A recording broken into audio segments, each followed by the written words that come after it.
Yeah, it's like it was nice fluffy snow first, and then the sleet It came. was beautiful too for It a was pretty, while, for a yeah. few hours, and driving up on the road going up to Berkeley Springs. I like big Is flakes. a Cannot very lie. curvy road, so I felt very accomplished for not slipping and sliding and being able to, go up a heavy grade and Yeah, take a turn. I was loving my new tires. I was really Yeah. glad that I got new New tires in tires, time for full winter, tank, man. and the back of my car is filled with all my tools.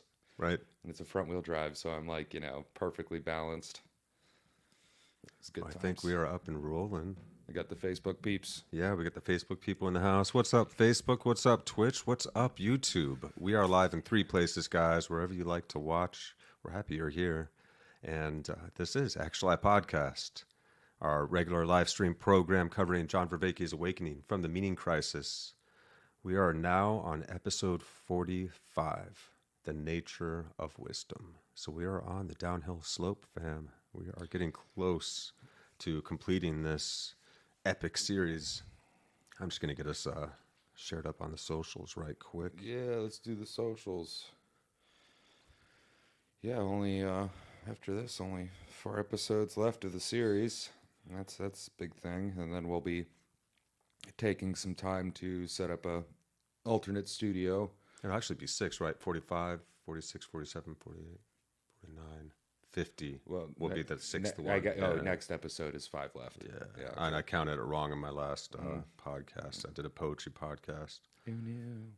the other week. And But so yeah, that's planning rolling. on getting a proper studio set up, and better production quality, Yeah. more consistent. Yeah, I've gotten us a new camera here. We got the new mics. We finally got this camera working. We had to get a video capture card so I could get rid of the latency. But I think everything's running smooth now. If you guys see any issues or anything, let us know.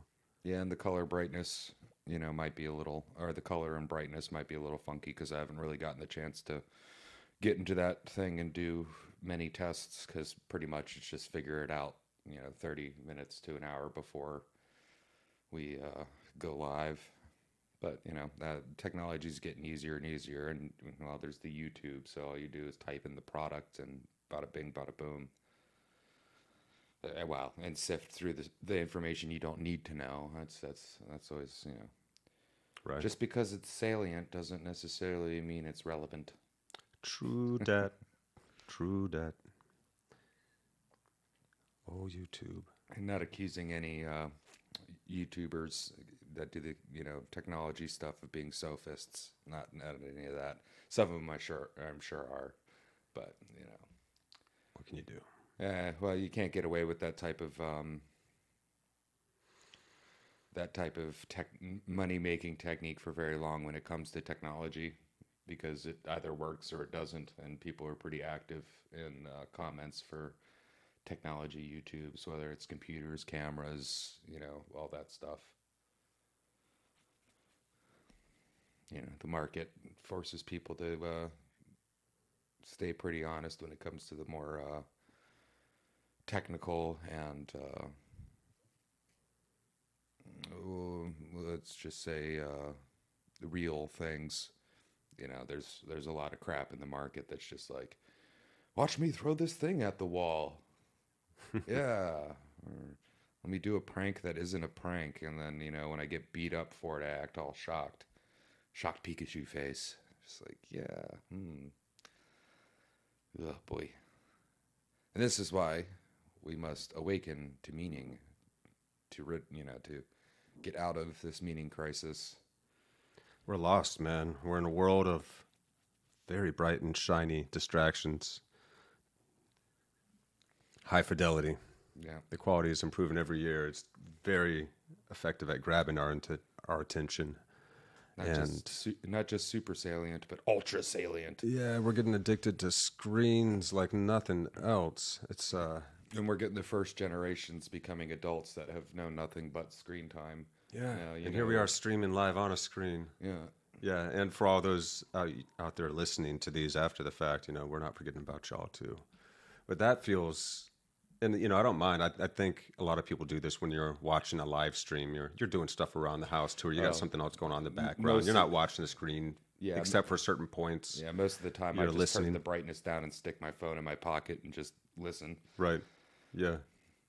Well, most of the content seems to be on places like YouTube nowadays. Yeah, So yeah, people have their preferred spots. But yeah. Because I don't really do the Spotify or I pretty much have I interact with YouTube and that's about it. I don't do the Facebook. I don't do the Twix. I don't do the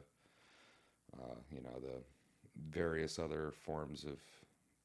I don't have the temperament for it. I'm a Luddite, and you're lucky that I know how to run the equipment that I know how to run. Which, the soundboard's analog. Well, okay, no, it has some digital components, but it's an analog board. Yeah, big thanks to DJ for getting the sound right here. Big thanks to TV Dave in the house for giving us the spot to do these last episodes here, and for helping provide the board initially, right? Or was it the first board we used was the first Dave's board we used? and then I bought this board that we're using now off of a buddy of mine who from one of my bands. We started using Dave's board for the band, and my buddy that one was an extra board for him, I guess. So I bought it off of him. It's a what is it? Soundcraft Signature 12 or something like that for y'all who know. Not super high end, but not crap either. It's just a good mid-level workhorse with some pretty good mic drivers in them. Does the damn job. And no compressors and other stuff other than a small bit on the program. So, doing it as simple as possible. It's the KISS method, to keep it simple, stupid. Or keep it short and simple if you don't like calling your students stupid. But I learned it in school as keep it simple, stupid. Keep it simple, stupid. Yeah, no. Mnemonics, easy to remember. Well, fam, this episode we're going to be picking back up where we left off. Of course, it's going to be on the nature of wisdom this time. Our previous episode, we're not going to do a long rehash here. It's, he does a good recap himself at the beginning of every one of these episodes. And we're at the point where it's so complex now of all the information we've been gaining and building on. Yeah. And, off of, it's quite a bit. So it's, you're not going to quite understand exactly what we're talking about anyway. Yeah. And a lot of references. There's a lot of references that go back to previous episodes. Yeah. Whereas before we'd be referencing, like terminology and this, that, and the other. Now it's, which scientist did which study and came up with which theory, and taught us so many concepts now that he's able to say a lot in less amount of words because he can refer to the different concepts now that he's told us about. So a lot of that stuff, that conceptual framework is going to be missing for all of you guys. But if you find any of this intriguing or interesting at all, check out John Vervaeke's Awakening from the Meaning Crisis series here on YouTube. You can also find it on the podcast networks, and there's also notes online by Mark Mulvey. So check those out. And make sure you like and subscribe if you enjoy this podcast. Make sure you give John Vervaeke some love, likes and subscribes as well. If you're listening on Spotify, rate us, help us rise up the ranks. You can do the same thing on Apple Podcasts. And, that comment on a video or on a podcast helps the algorithm, I believe, more than anything. So we really appreciate your thoughts. And if you have any questions or anything you'd like to say, feel free to drop a comment wherever you may be.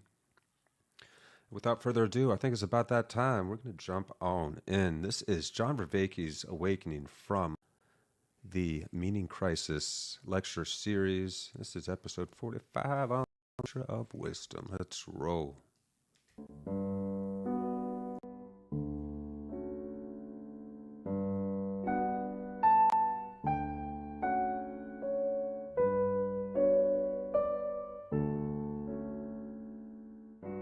Welcome back to Awakening from the Meaning Crisis. So we are continuing, and it deserves this much attention, our long discussion about the nature of wisdom, because since the Actual Revolution, it is just crucially connected to the project of meaning in life.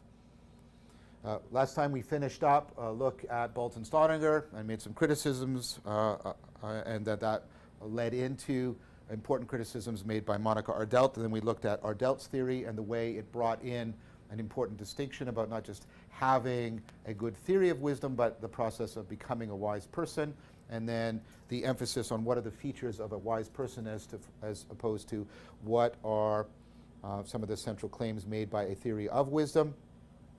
And then we talked about how Monica insightfully brings together and the cognitive, the reflective, and the affective. And I pointed out how within at least the cognitive directly, because of the invocation of Keeks and understanding, we've got relevance realization, grasping the significance. I would also point out that I think that's at least implicit in the reflective machinery, and there's deep potential connection there with both perspectival knowing and the cultivation of rationality, at least perspectival rationality. And the affective ties to agape, which I've already argued has very important connections to relevance realization. And that affords Ardelt's theory a powerful way of connecting wisdom to meaning in life as something different from connecting wisdom to virtue. And that's a very important thing to do. We still noted some criticisms, that largely it's still a product theory. It doesn't have an independent account of foolishness and a processing theory of how one becomes wise. And in that sense, it's not picking up as well as it could the philosophical heritage given to us by people like Socrates and Plato and Aristotle and Marcus Aurelius, etc. We then took a look at the theory of Sternberg, just extremely pivotal figure in the psychology, the cognitive science of wisdom. And we took a look at his theory, and I pointed out his ideas about adapting, shaping, and selecting are clearly ideas about relevance realization. He invokes implicit processing, tacit knowledge, in order to bring understanding in, that in sort of intuitive grasping of the significance of information, I think is what he's implying. We talked about how he involves a balancing of interests, and there's the interpersonal, how you're connected to yourself, the interpersonal, how you're connected to other people, the extrapersonal, how you're connected to the world. And so that's at least important connections to, implicitly at least, I mean, important connections to meaning in life that we've been talking about throughout this course. He invokes balance throughout, and I tried to make a good case that you should see that as optimization and directly relevant, therefore, to accounts of optimization or processing that we discussed with connection to relevance realization.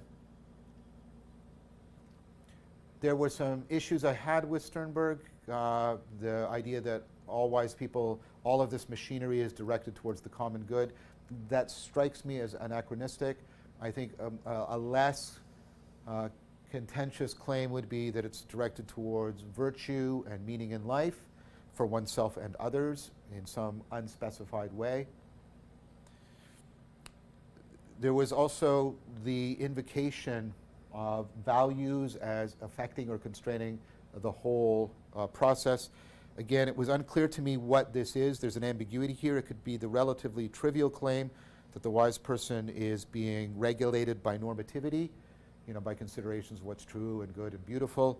And that would be definitional because wisdom is a normative term and therefore relatively trivial. Or it could be that specific values are being invoked here. But if that's the case, they should be specifically stated and then justified for why those ones are chosen, and explicitly explained how those specific values make an impact on specific aspects of the machinery. So that's all sort of missing and needs to be addressed. It's ultimately a product theory, not a process theory. Sternberg does have a theory of foolishness, but it's not independently generated, and it doesn't really pick up on the centrality of seeing through illusion and into reality.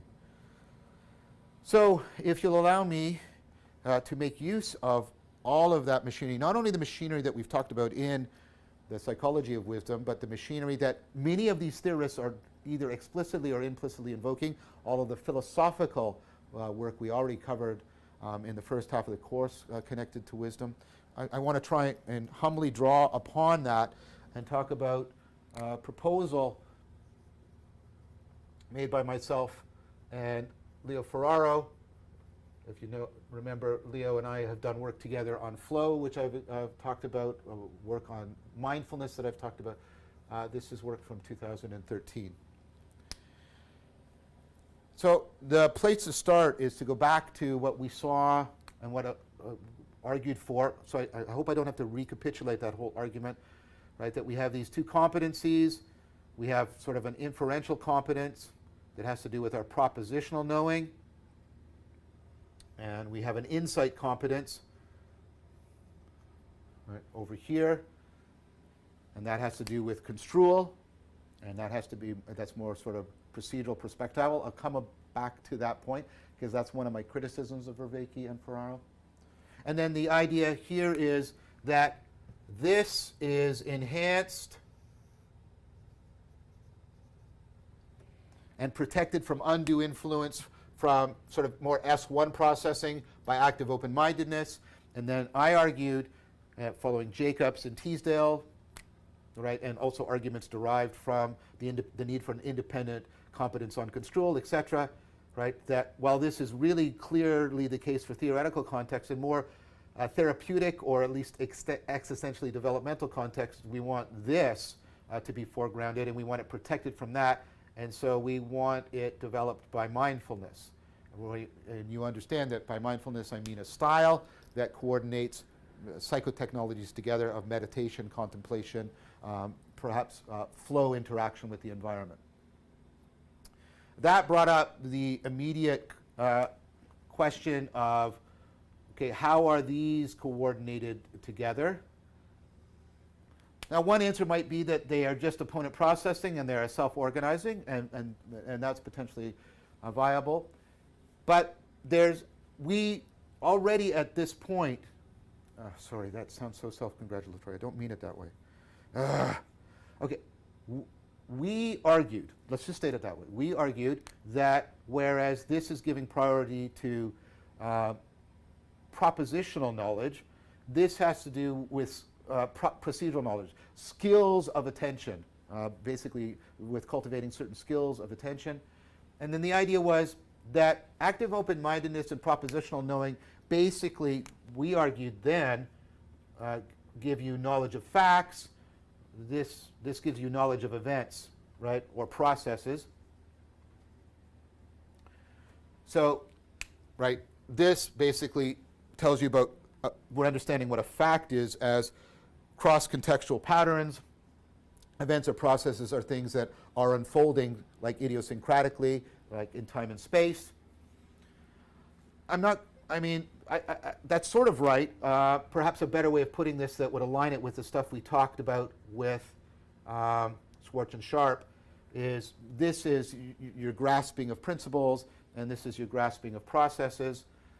And this would therefore largely be sort of like what's being talked about in Sophia. And this is largely perhaps what was being talked about in Phronesis. We suggested that. I'm still open to that suggestion. I'm not quite sure that it maps as cleanly as that now. But in addition to this clearly propositional and at least centrally procedural, we invoked perspectival.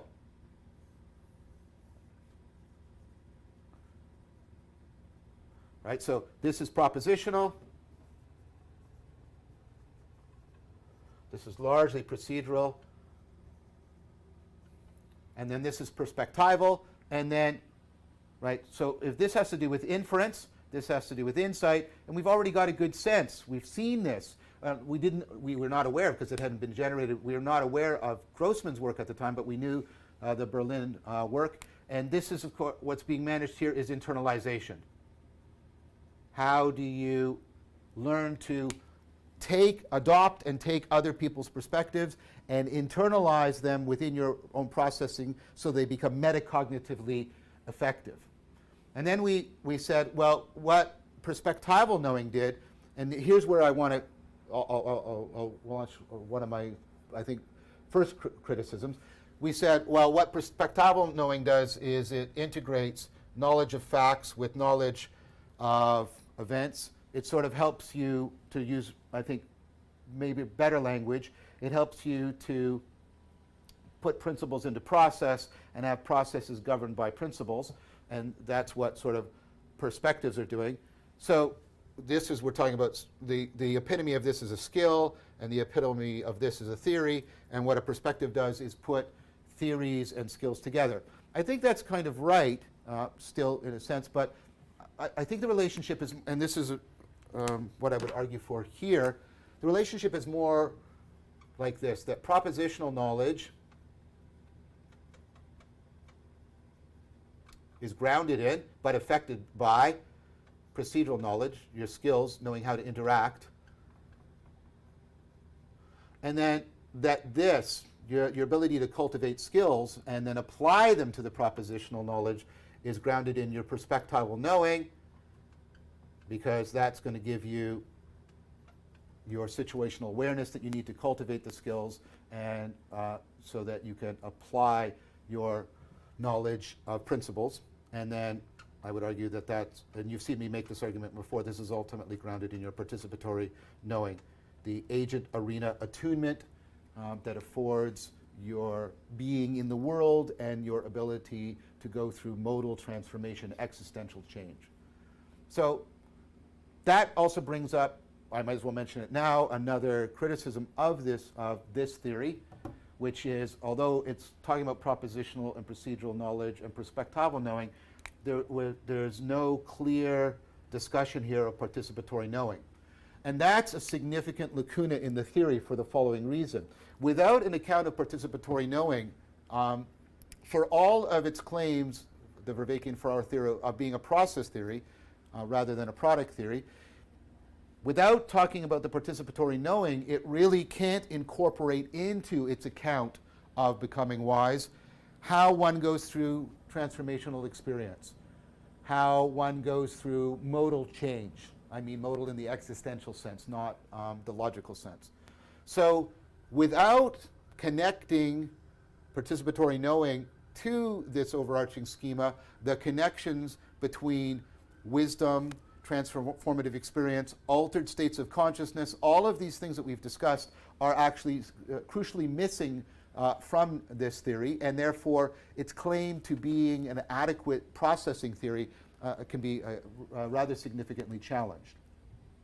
And I think that needs important development.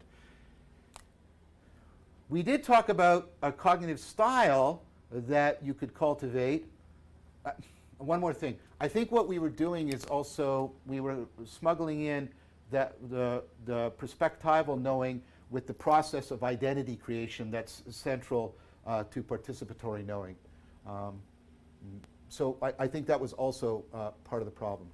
Now, what we did argue is that this is set within a cognitive style that will give you a higher order way of regulating active open-mindedness and mindfulness. And here we took directly from the philosophical tradition, and we talked about internalizing the sage.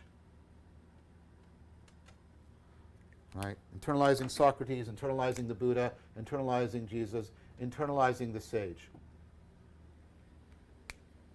And we talked about what impact that has. So you know what this is. We talked about this repeatedly, what the process of internalization is, what it's like to internalize Socrates, et cetera, et cetera. And we've already seen how central that is to wisdom. So while this is overcoming fallacious reasoning, right?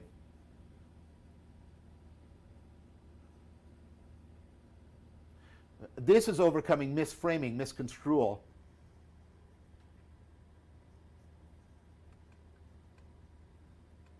What this is doing is it's helping you to overcome egocentrism in a powerful way. These are all ways in which we can fall into illusion. So, self-deception. But we also talked about what does internalizing the sage do? When you get that metacognitive enhancement, you get that perspectival ability, what's it doing? So here we talked about a virtue that you haven't heard me talk about very much, and it's unfortunate because in some ways this is, okay, so the ancient Greeks had 4 cardinal virtues. Wisdom, which is really kind of a meta virtue, right? Justice, which we talk a lot about, courage, and then the 4th is this word, sophroson. Now sophroson is often translated as temperance, doesn't capture it well. Moderation doesn't capture it well. So I want to put aside that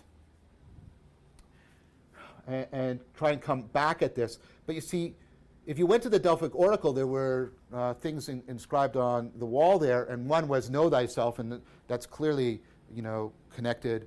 And Socrates made it his own, and we've come to know what that means. How the knowledge of oneself is, of course, not romantic autobiography, but a deep understanding of the principles by which you're operating. But the other one was everything in moderation, which was like this, but that's not right. Again, moderation is good, but it's not quite right. And we know this is connected to something like Aristotle's notion of the golden mean, that all virtue. And remember what that is. You're trying to create a virtual engine that generates enough options so you don't suffer vices of deficit, but also generates enough. There's enough governance. There's enough selective constraints so that it also thwarts vices of excess. So there's a kind of optimization going on there, and as I said, which you get a little bit in the word moderation, but moderation sounds more like averaging and settling. We argued that there's a better way of trying to understand this by understanding it in something that it was often contrasted with, which is in kratia. So this word, this is demos kratia, right? Power or rule by the people, and kratia is sort of exercising power on yourself. So this is kind of like self-restraint, self-control.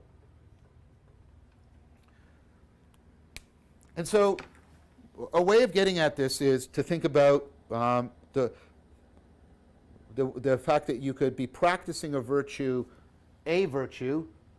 encratically or in a sarfasinic manner.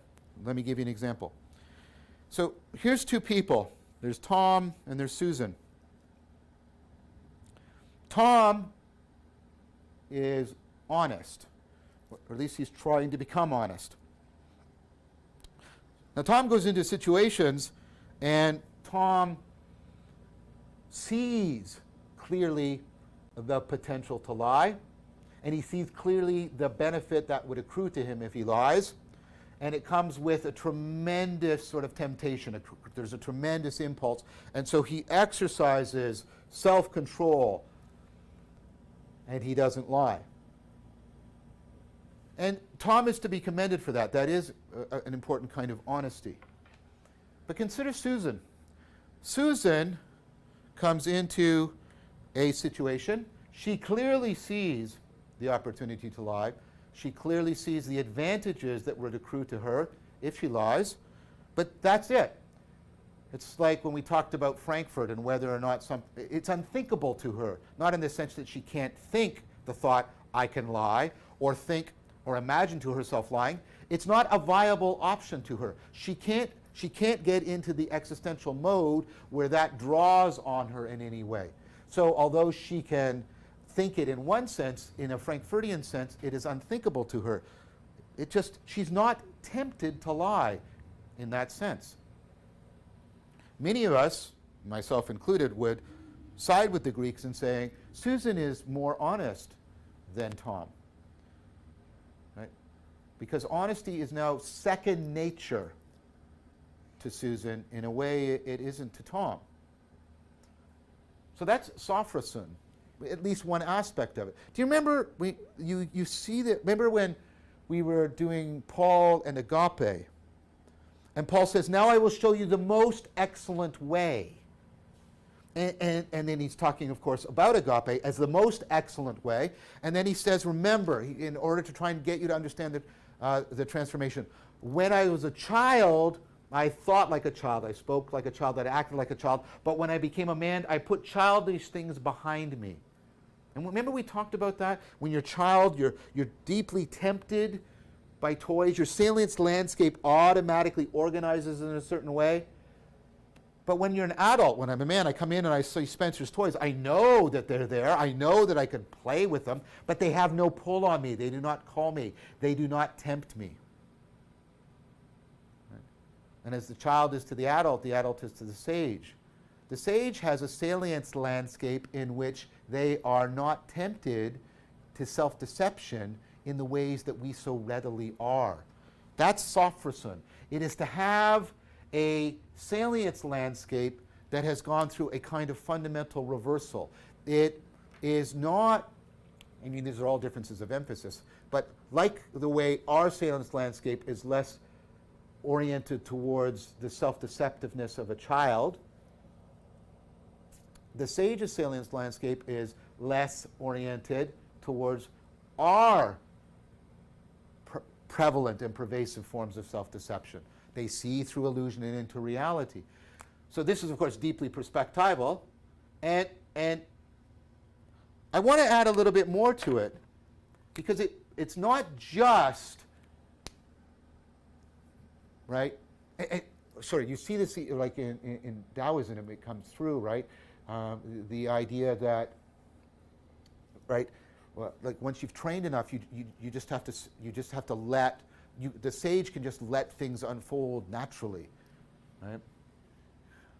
You see this, even in Augustine, love God and then do what you want. Of course, you have to love God. That means if you really truly love God, if agape is flowing through you, like as Paul recommends, then you have sophrison, and then you will, and this is what I want to say, you will be tempted to the good. You will be tempted, just like you can be tempted, right? Your salience landscape naturally self-organizes towards self-deception. Your salience landscape, if you're wise, naturally self-organizes towards seeing through illusion, zeroing in on what's relevant and important, and how it is relevant to the project of becoming more virtuous and having a more meaningful life. You're naturally tempted to the good. That's sophrison. And so we argued that what you're doing here is you are internalizing the sage, and what that's doing is helping to overcome egocentrism in this deep sense of helping you to realize sophrison. And so this means we argued that there's deep connections, and I don't think these have been explored enough, between wisdom and sophrison. And of course, sophrison is a kind of optimization of your perspectival knowing. It's that I've optimized my perspectival knowing so it's always in service of, and this is what was to some degree missing from this theory, right? It's in the service of my agent-arena relationship and how that is being developed, that reciprocal realization, so that I can go through the important transformations that are needed to become a wise person. We argued that what the sophrison is directed towards were 3 M's. Obviously, morality, more broadly construed as not just knowing the rules, but the capacity for being virtuous. Realizing meaning in life. Now, a deficit there is we only had self-determination theory, DC and Ryan, on this kind of stuff, and much more significant work has been done with meaning in life, work that I'm doing with Talia Bransfidis, Junsun Kim, Philip Reswick, and we're presenting at APA this year. And so this theory needs to be revised, and I've tried to show you that in the course to more directly connect this machinery to meaning in life. So this needs significant improvement. We did argue that meaning in life is irreducible, a la Wolf, to morality. And then something we talked about is mastery. We use the 3 M's because they're helpful. I'm not comfortable with that term anymore because of all of its political connotations. We were thinking of it more like almost in the academic sense, like when you get your MA, and when in the older sense, like when you did your masterpiece. What we meant here was a terrific capacity for caring and coping with reality. You had sets of skills, you had sets of psychotechnologies, you had sets of roles that you could take. So this gives you roles, like propositional knowing gives you rules. Your procedural knowing gives you, various routines. This perspectival knowing gives you various roles, and being able to use, rules and routines and roles with mastery in coping and caring was central. Again, always guided under the governance, under the regulation of sophrison. So I've already I mean, so this is a processing account. It tells you how to become wise. You cultivate active open-mindedness. You cultivate mindfulness. You cultivate internalizing the sage. We used sports psychology here as a way of trying to get what that looks like. We also used, of course, developmental psychology, Vygotsky. But sports psychology talks about very much how people go through a process of internalizing the coach, and that's strongly analogous to internalizing the sage. And so we talked about, you cultivate active open-mindedness, you cultivate mindfulness, you cultivate internalizing the sage, and you're guided overall by trying to become sophrosenic in that.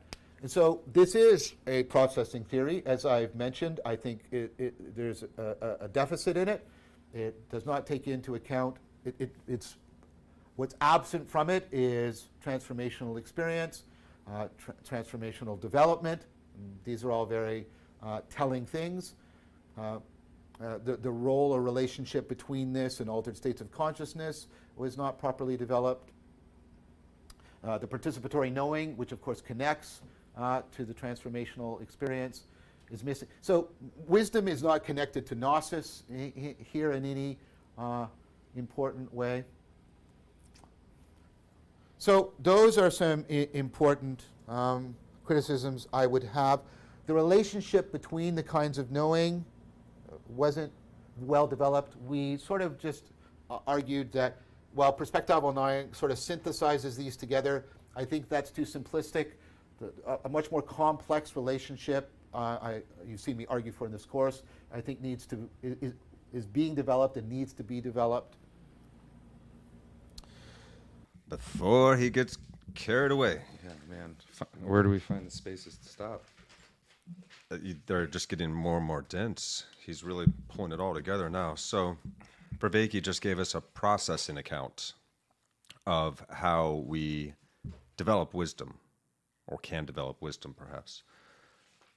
And this is really complicated because he's basically just drawing and mapping it out on the board behind him this whole time here.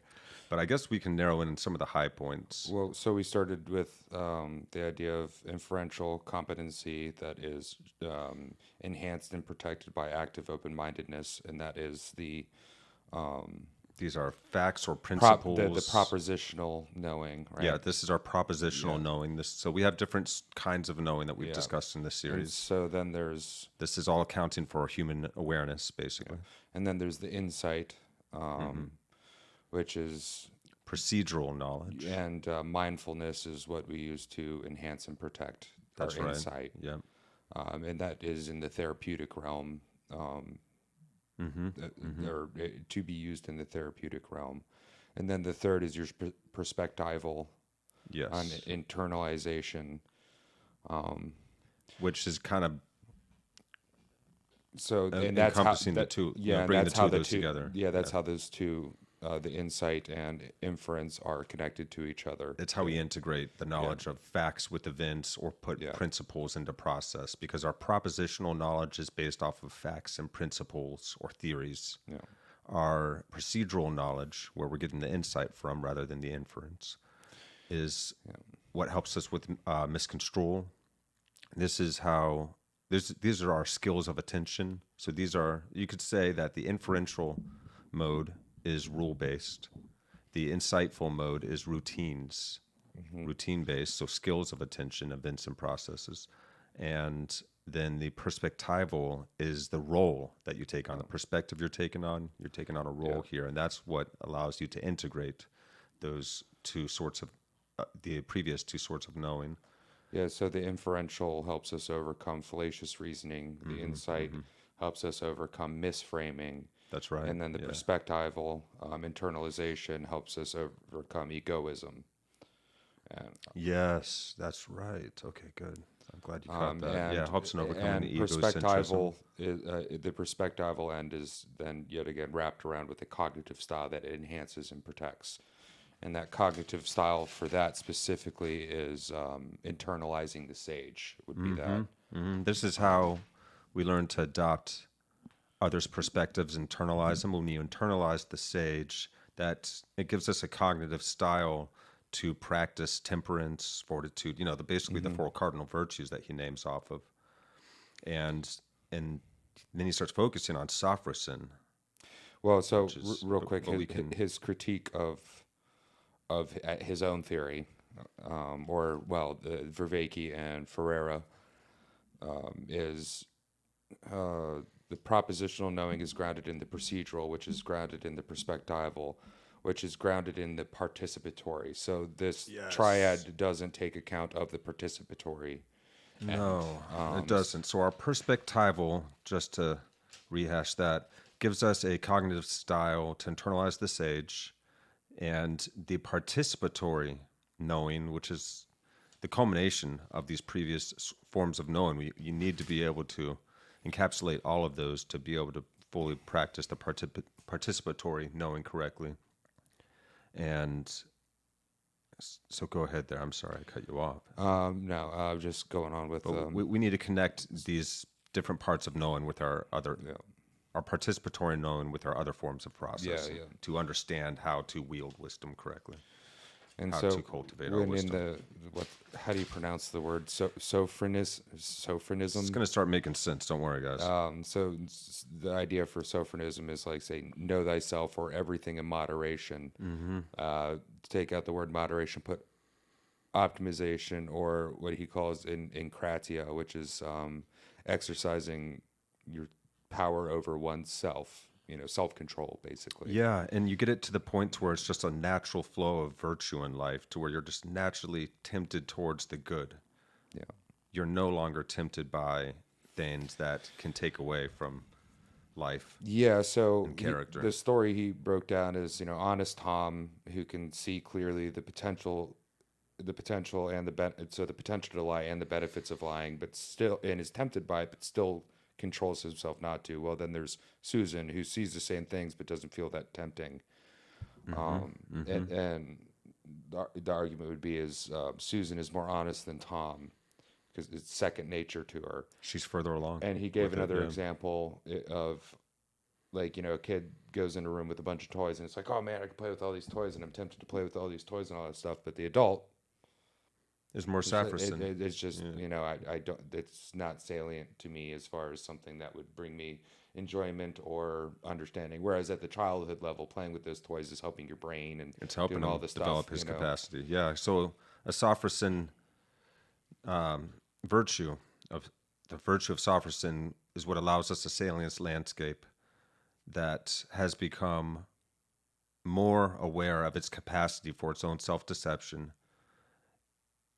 and it can allow things to unfold naturally without the need for control so much anymore. Mm-hmm. It's really in that mode of being. So this is when you're participatory. Yeah. Yeah. This takes it from the perspectival into the natural flow of life. Yeah, so this internalizing the sage cognitive style. Absolutely essential to overcome our egocentrism, right? Definitely prevents egoism to achieve sophrosism. I can't pronounce that word. Sorry, guys. Sophrosyn. Sophrosyn. That's how I'm putting it. Okay. Yes, the sophism, and it helps us, which helps us to go through the changes that we need to go through to be wise. It's what Paul called the most excellent way when he spoke on agape, that sort of unconditional love, that sort of orientation towards life.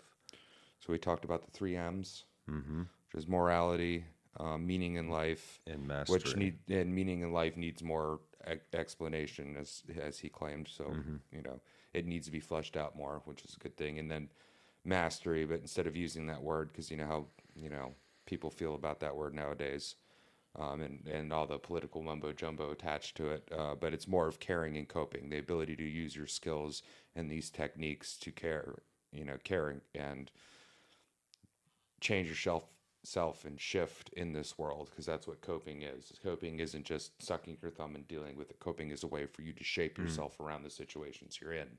Right. Yeah. So that's the mastery end, and we could use just caring and coping instead of it, but it doesn't flow as well. More, morality, meaning in life, and caring and coping doesn't flow as well. So But so the combination of these three, inferential, insight, and perspectival,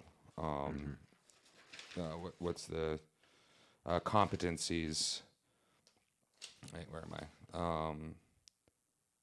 Is a how-to, not a list. So it's practice your active open-mindedness.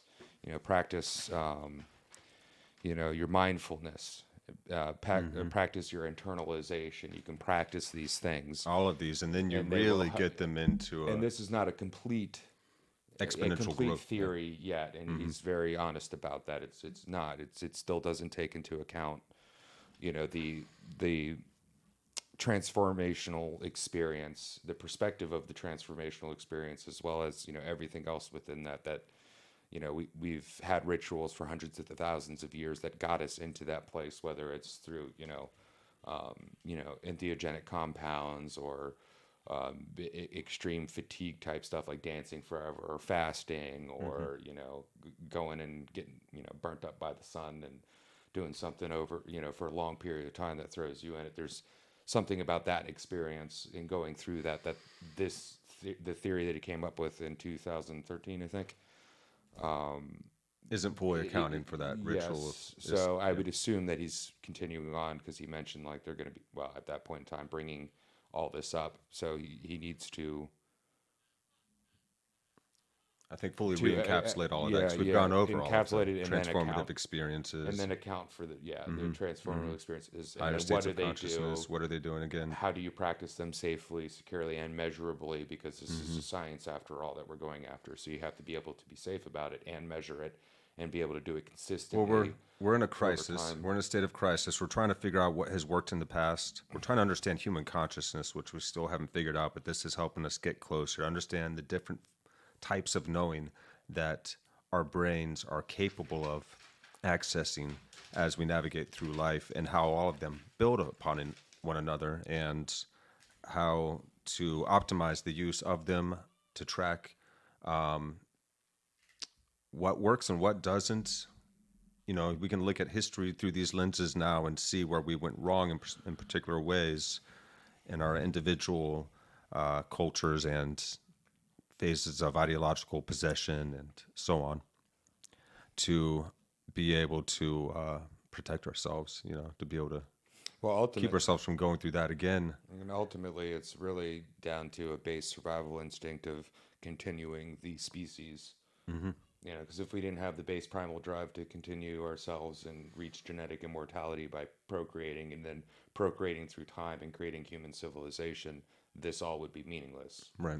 We need an upward spiral to counteract the downward, as he spoke of in previous episodes. Yeah. So, really, what all philosophy and studying and inquiry and how to become wise, how does the brain work, how does all this stuff, it really comes down to the species trying to keep itself going. And we're pretty much the only species that uses that as a survival mechanism. Understanding oneself and the species, so we can continue going. Yes, through parables, through stories, through chants, through rituals, we have for eons grown our depth of capacity. We've developed our wisdom through various wisdom schools, and this has staved off meaning crises. It's helped heal.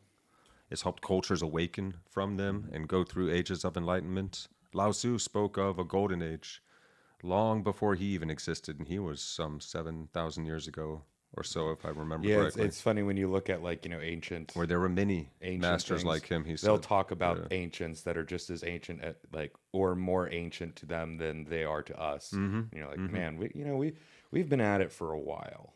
A very, very long time. Is 12 to 15,000 years ago that ancient Indian people were probably building the pyramids. Yeah, we're definitely finding. And then the Egyptians were like, we don't know where this came from, but we're trying to copy it and build this similar stuff now.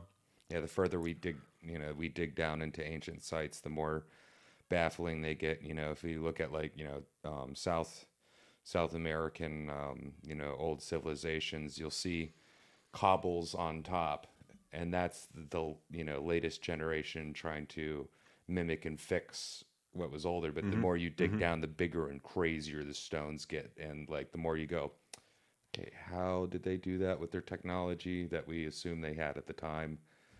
Maybe they're just better masters of Stone Age technology than we are. And they were patient. They were willing to take hundreds of years to build something. Or, yeah, well, multi-generational building, that's the thing. And I think there was some sound vibration technology perhaps I think being also used. basic chemistry to vitrify certain stones and then pour them into sacks. Like, there you go. Yeah, that. And I think so they could have been doing that 'cause when we're trying to figure out how did they get the blocks of the pyramid so close together that you can't put a sheet of paper between. I always thought that maybe they just had a lot of instruments and some walls to channel the sound, a lot of instruments and singers and whatnot, trumpets and everything. I don't know. They got a certain frequency going, then you could at least vibrate an object enough that you could have 6 guys pushing against it to get it very flush and firm against the stone beside it. I think the pyramids were poured Once you got it up there. other than a few of like the chevron rocks, which were definitely cut Well, that would out. be the I think easiest they way were to do poured. it. Yeah, and a good geopolymer is indistinguishable from the rock it And was they can made find out of. acids. Yeah, and it's not concrete; it's of geopolymer. It's a different chemistry, but like even in the jungles, you can find the chemicals that are byproducts of single-celled organisms in the water that can allow you to vitrify granite. So Sorry, ancient alien fam. I think ancient alien theory discredits how awesome humans actually are. I'm with you on that. Yeah, 100%. I'm pro-human. I need better evidence of aliens. Yeah, not saying they don't exist, but I would like to think, No, I think they're out there. If they were wise enough to get off their own planet and not completely destroy themselves, they'd probably be wise enough not to go messing around with crazy apes that have high-minded ideas about their position in the universe. You know I think what I mean? it could be that life is pretty rare in the universe, and that because the distances are so great that we just haven't run into anything else yet. Yeah. And even if it's looking at us hundreds of years ago or more, so it's not seeing us as we are now. Or It'd have to be pretty close and really good at hiding itself. Yeah, well, if there's anything that's actually watching us or interacting with us. What's that? The dark forest theory, where there's alien life out there, but everybody's being quiet because if you make a noise, you might be eaten by a predator race that's much more bigger and advanced than you are. Yeah. And we're just sitting here, just screaming out into the universe. yeah, that's it's kind of a fear-based perspective, I guess. Well, sure, but I think it's probably it feels like it's really, really hard for a species to get off of a planet, and you have to develop technologies that can destroy your species and your host planet to be able to get off of it. So I think there's kind of a safety stopgap that's built in place almost, such that you have to be very symbiotic with your fellow species and your planet to be able to achieve long-term space travel. And that is great because that's protective of other potential life forms, that it might run into. If it's a little bit more gracious in its way, then it's not going to be going Independence Day, parasitic alien all over the place. Yeah. I think that, though, since it is such a vast universe, that some of those parasitic alien species probably do in some cases exist, but you're more likely to find benevolent species, I would think. Mm-hmm. That's just, a thought. That's a little fun imaginatory experiment there, but who knows? All right, so we all just where we were is basically prognosticating. Yeah, the combination of the three competencies, inferential, insight, and perspectival, is a how to do, not a list theory. So it's a how to.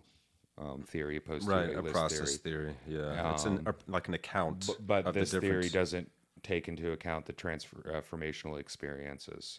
So that's pretty much where we were when we hit the break.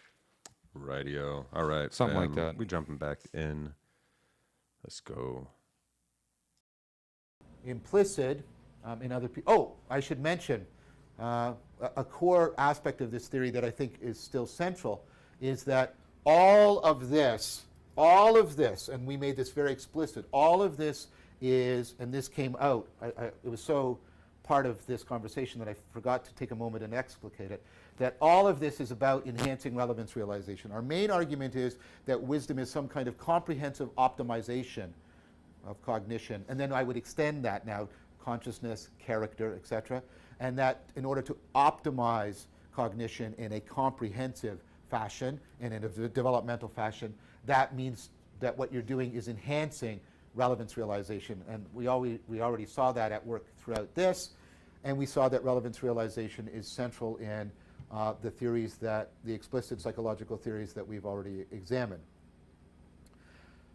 Now, in connection with that, there's another serious lacuna in this theory, which is that although it does something I think that's very important, it connects wisdom to insight. Let's start here. I mean, it would be odd to say, you know, Sam is very wise, but he's not very insightful. That seems wrong. We can say things like, you know, Sam is very wise and he's maybe not very educated. He might not be sort of super intelligent. That's fine, right? But to say that Sam is wise and not insightful, well, that seems to trespass on that McGee and Barber point about seeing through illusion, right? Wisdom definitely has to do with, you know, gaining knowledge in the best way, theoretical knowledge, obviously gaining procedural knowledge. So the wise person knows how to believe well, and that seems also deeply, deeply right. The wise person is overcoming egocentrism, internalizing the sage. The traditions point to this very clearly, and they point towards Sophrosun, the most excellent way. And of course, one way in which this, we could understand this, is exactly the Pauline recommendation, right? That the best form of Sophrosun is agape. So, but what's missing? So I've already pointed many things, but something that's central here is a theory of understanding. To say that, you know, like, oh, Bill is very wise. He's so insightful. He's so capable of self-transcendence and overcoming egocentrism. He believes things really well. Like, he's not easily duped. But he doesn't understand. He doesn't have deep or profound understanding of things. It's like, no, that's not right. One of the ways people zero in on relevant information is by being more insightful, yes. One of the ways they zero in on relevant information is like avoiding bias and fallacy in their inferential changes of their beliefs, right? One way in which they zero in on relevant information, overcome egocentrism, is all of the perspectival internalization, the cultivation of Sophrosun. But what's missing, and we saw this in our Delt's work very clearly, we saw it implied in Sternberg's, and so, right? We should have taken this into account. Wisdom should also have within it a clear theory, or connected to a clear theory of understanding. And so I think that's also missing. What is it to enhance understanding? What is it to develop a profound understanding? So I want to try and at least discuss that. I'm not in the place where I have a complete theory of understanding. I've been doing a lot of work on it, work that I'm actually doing with Leo Ferraro.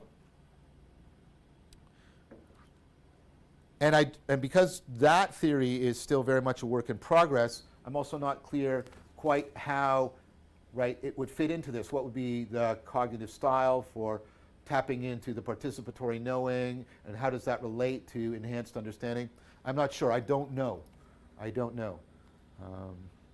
So the criticisms have shown me many ways in which there's important lacuna, there's things that are underdeveloped, and things of which I'm ignorant.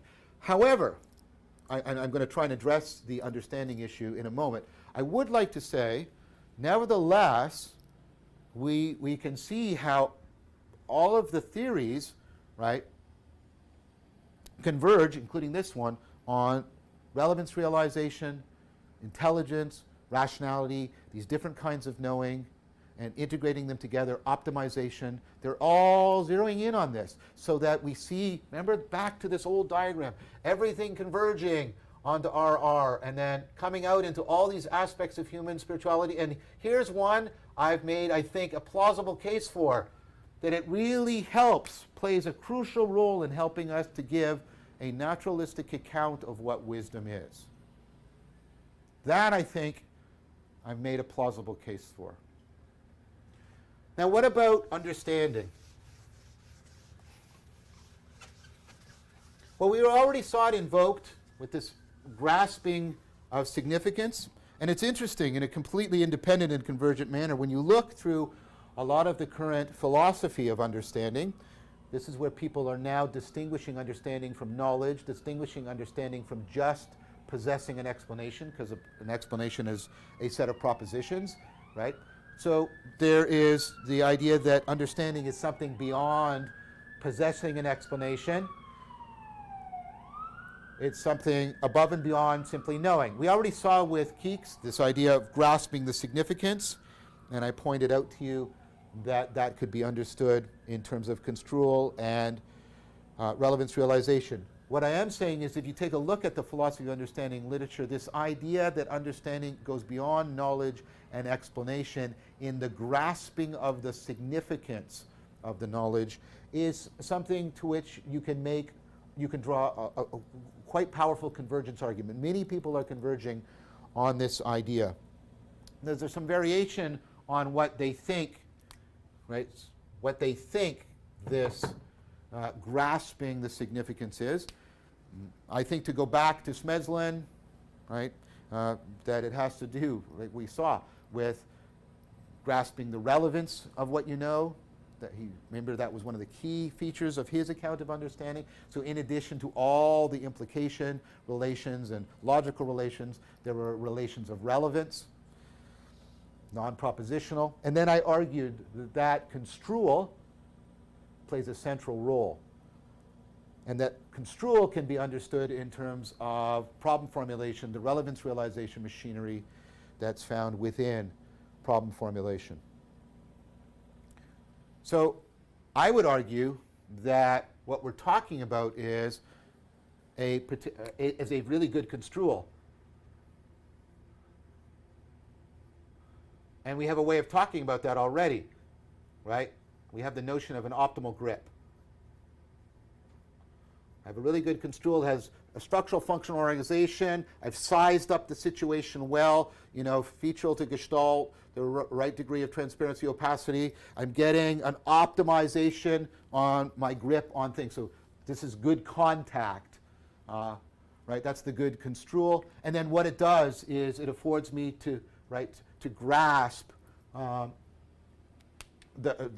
what's relevant in the situation. How I've sized up the situation and got an optimal grip on it affords, remember in Mateson, good problem formulation, right? Now, we also saw something else. If you remember, the connection to good problem finding.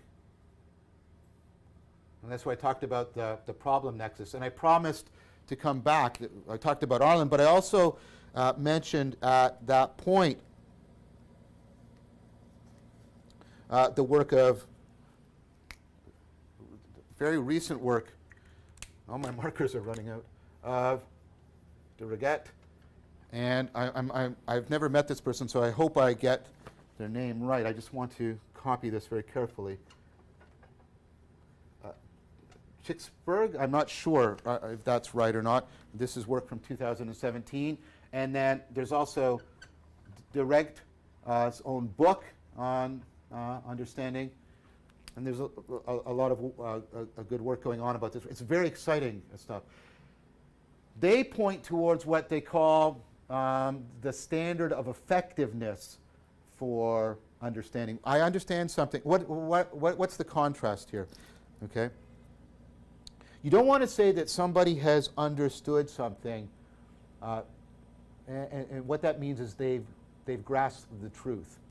Now they have to be trying to grasp the truth. That's important, but and that'll come out in a moment, right?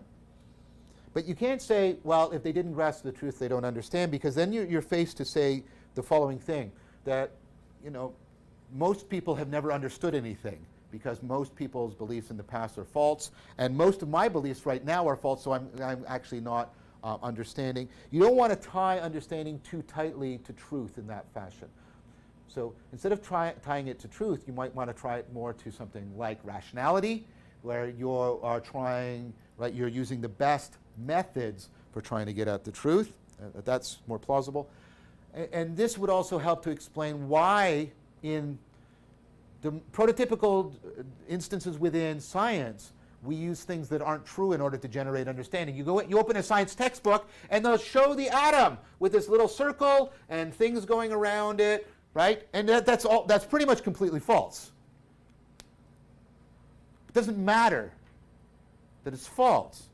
It is effective for helping you to grasp the significance of the scientific model of the atom, to draw, as Cherniak would say, the right implications, look for the right connections. It helps you zero in on the relevant information in the right way, and that's why it's used. Right, you're making a mistake if you think most of the diagrams and the idealizations that are at work in science are attempts to represent the truth accurately. They are not. They are attempts to effectively get you to zero in on the relevant implications, make the relevant connections, as Smedlund would say. This is what is meant by effectiveness, right? Effectiveness is exactly doing, and then they talk about how what it is to say that somebody understands something is that they're good at, being able to apply their knowledge, right? Find new domains, open up new areas of research. So, of course, it's this multi-apt ability to apply what their good problem formulation here, to transfer it and transform it and specify it in many different ways. And what's implied in here, of course, is an important capacity for problem finding.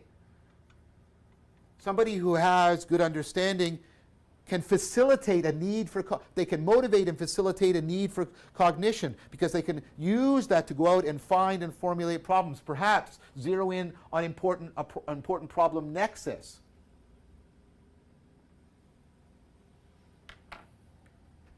Right. So, and of course, this optimal grip is giving me something that Dereget, or Dereget, I don't know how he pronounces his name, also talks about, many people talk about, the idea that understanding is contextually sensitive, it's contextually relative. To know that I understand something is relative to the situation at hand and relative to the person at hand. You and I can both know the same things, right? But if you're in situation A and situation B, you might understand those things because you can apply them in A. I couldn't be said to understand them as well because I can't apply them in situation B. Right? Also, right, we could be in the same situation, but I have a different set of skills. And so I can apply my knowledge better than you can. I understand better than you can. Right? So there's very much that this is context relative. And I would then add, of course, context sensitive, and right? And that, of course, is the context sensitivity, whereas this is the ability to do things in a much more context general way. And of course, I'm invoking the machinery of relevance realization. I'm invoking it in good construal, and then the ability to transfer it, right, insightfully.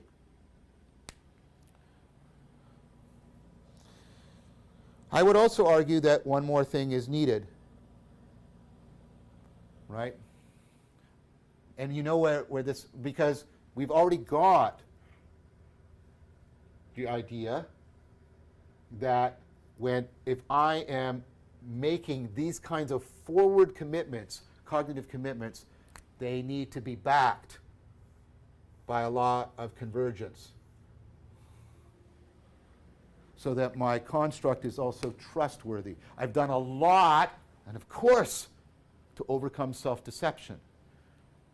So if basic understanding is to grasp the significance, right, through relevance realization, the relevant implication, the relevant connections, right?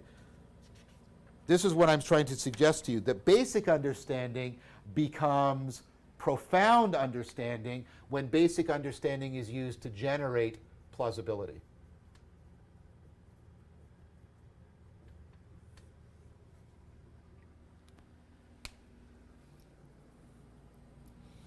I don't think that's enough, because if you'll allow me a sort of schematic way of putting it, this is very horizontal. It tells you how to bring different domains, right, together into your good construal and then apply them to many domains, and you're doing the compression, right, and then you're doing the variation, you're doing the relevance realization, the compression, variation, right, good problem formulation, optimal gripping, right. This is contextually sensitive, this is effectively, right, applied across in a cross-contextual manner, et cetera, right. But I think understanding also has, if you'll allow me, a vertical domain, because I think part also of what profound understanding does is it aligns and optimizes the relationship between. So if this is plausibility generation, what's being aligned and optimized here, I think, are, right, the propositional knowing, right, the procedural, perspectival, and the participatory.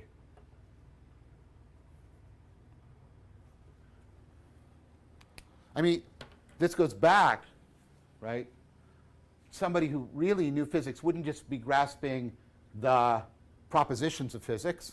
They would be able to, they'd have the skills, they'd know how to do physics, and they'd have the situational awareness. They would know, which skills to apply and which skills to develop in order to do physics well.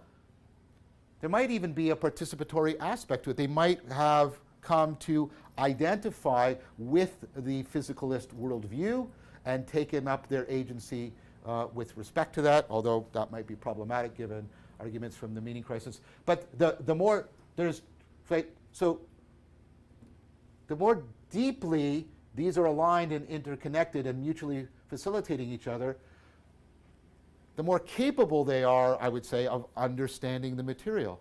So I think what needs to be developed is a way of theoretically integrating the horizontal, that understanding is to generate, well, at least profound understanding is to take basic understanding, grasping the relevance connections, and make those relevance connections convergence and elegance, optimal gripping, so that profound understanding is to generate plausibility. That's the horizontal. But profound understanding is also to align. So you're getting grounding downward and you're getting emergence upward, right? The relationship between propositional knowing, procedural knowing, perspectival knowing, and participatory knowing. And then all of that needs to be, of course, integrated into an account of wisdom. Okay. There's a lot more that we can cover before he finishes up this episode, guys. So let's jump into it. So right where we left off, he was talking about how wisdom is a comprehensive optimization of cognition that we enhance through our relevance realization, our capacity for relevance realization, and all those different forms of knowing that we can possess, the 4 different kinds of knowing. The propositional, the perspectival, the procedural, and the participatory. Yeah, so this theory is necessarily connects wisdom to insight. You can't be wise and unsightful. And a quote is, "You must uninsightful." Yeah, right. And you must, see through illusion into the truth. Yeah, and wisdom is like knowing how to believe well. Yeah. It's also overcoming our egocentrism so that we can even do so. Yeah. So the best form of sophrosyn is agape, is that unconditional orientation towards life. Yeah. But we do still need a theory of understanding. This is what's missing. Mm-hmm. How do we come to that state of understanding, which is more than just, well, we'll get into that. Wisdom should be connected to a clear theory of understanding in order for us to fully be able to encapsulate it. And it needs to be able to enhance understanding and what it is to develop profound understanding in general. Yeah. So what is this understanding thing? And Vervaeke's not entirely sure, but nevertheless, we can see how all of these theories converge to relevance. Relevant realization. Thank you. Yes. Well, we know it's something that is beyond just being able to explain or know something. Understanding, and I had a feeling of what understanding was earlier today. In fact, I can't remember what the subject was, but it had finally clicked, and it was like a eureka moment. It was one of those light bulb moments. There is the full understanding now. I'd gotten used to the explanation of it, and I knew generally what it pointed at, but it just hadn't clicked all the way yet. Yeah, That's it's understanding. So it's like the understanding. grasping of the significance of knowledge. And beyond possessing an explanation or simply knowing something as well. Yes, that's right. Yeah, beyond explanation, beyond knowing, it's a grasping of the significance of that explanatory and that there's 4 different kinds of knowing that we have. It's like a contextualization of our knowing. It's like put into time and place, and it's participatory. So like, you know how to what act is that? as What it now. what is that knowledge? Like, how is that knowledge relevant? Right. It's like how teachers talk about how they learn so much while they're teaching, even though they already know the subjects. They're learning more. They're understanding more and more and more because they're finding ways of saying it to many different minds at once, and they're just gaining more and more definition. Yeah, and that would be the construal. That would be good contact with it. Yes, they have a good way of approaching that. That's right. So good construal. Construal is good problem formulation. Yeah, and good that's use of that relevant realization machinery that we have for problem formulation in a way that brings it all together. Yeah, right? and an important thing to notice is this good problem solving is an outward expression of good construal. Later on, we'll talk about the necessity for things to converge, and so good contact, good control is optimal grip. Yet again, optimal, not strong grip or weak grip, but just the right grip. And it affords good problem solving. So we were introduced to direct, R-E-G-T, D-E-R-E-G-T, and Sisberg. Direct. Yeah, direct. Standard of effectiveness of understanding is. So what we're talking about is a good way to get good control, or a good way to get an optimal grip or grasp of what's relevant to us. So the standard of effectiveness for understanding. We don't want to tie understanding to truth. Instead, tie understanding to rationality.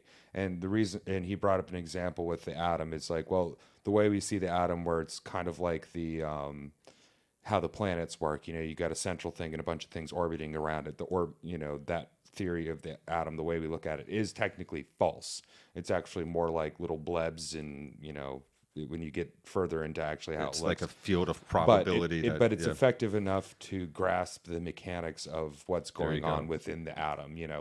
How many electrons are in each shell, and then what's the interaction. It's technically false, so it's not true, but it helps you understand and realize, it's as well as you can explain and rationalize the actions of this thing, particularly things you can't see. Like it's as well as you can explain it on an introductory level. For instance, when you're teaching the idea of an atom to a child, and you can't explain that, so it's in a field of a probability matrix. It's how effective it is, opposed to how true it is. Well, kind of like fairy tales. They're not necessarily true, but they're very effective at teaching, childhood level morals and how to be safe, like and don't go wandering around the woods at night, or don't be crying wolf, or maybe there's probably never a kid that got eaten by wolves because he cried wolf too much. But that story may not be true, but it's effective. Like, don't keep lying about it because people are going to not listen to you. Yeah, it's generally true, and it's like truer than true, as Peterson would put it. So it has a kind of a general kind of truthness that.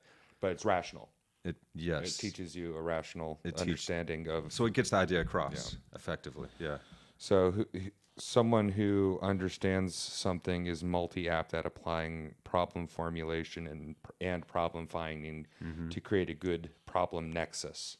And this problem nexus is not just one problem, but all the surrounding problems. And then a core problem, and being able to zero in on a really good problem nexus it's that can solve for all the problems. Understanding is context relative. Yes, contextually sensitive and contextually relevant. Yeah. Wow. This is so cool. Okay, this is really starting to click now. This is making sense. I'm So, understanding. so this is where when I brought up the, how good control, the outward products of that is good problem solving. Well, there's something else that's needed. And the ability to transfer that insightfully to other people. So that's the outward end. We need a convergence for these divergent, for what the divergence needs. We need a vertical to the horizontal. You need a bunch of things that all agree and all come together to say, say multiple fields of science or multiple, multiple theories. All the things we've been, Yes, because the horizontal, the basic understanding becomes a profound understanding when the basic is used to determine plausibility. So this is like a left-right horizontal way of understanding, but we need a way that brings these different domains into construal to optimize the use of them in a cross-contextual manner, as he states. So we bring in the vertical, which brings in our 4 different kinds of knowing so that we can learn to embody this. The propositional, the ability to express it in an effective way. The perspectival, the ability to be able to see from those different perspectives. The procedural, the know-how, the doing of something. The participatory, when you've brought that into the act of doing it, of having the experience. Oh yeah, beyond the understanding of the procedure of how it fits together. The participatory is like what rhetoric is to like logic and grammar. That's right. So the better one can integrate this horizontal, the horizontal plane with the vertical, the better one can understand and the better one can participate in becoming wise. Yes, so we want to be able to, use understanding to generate plausibility.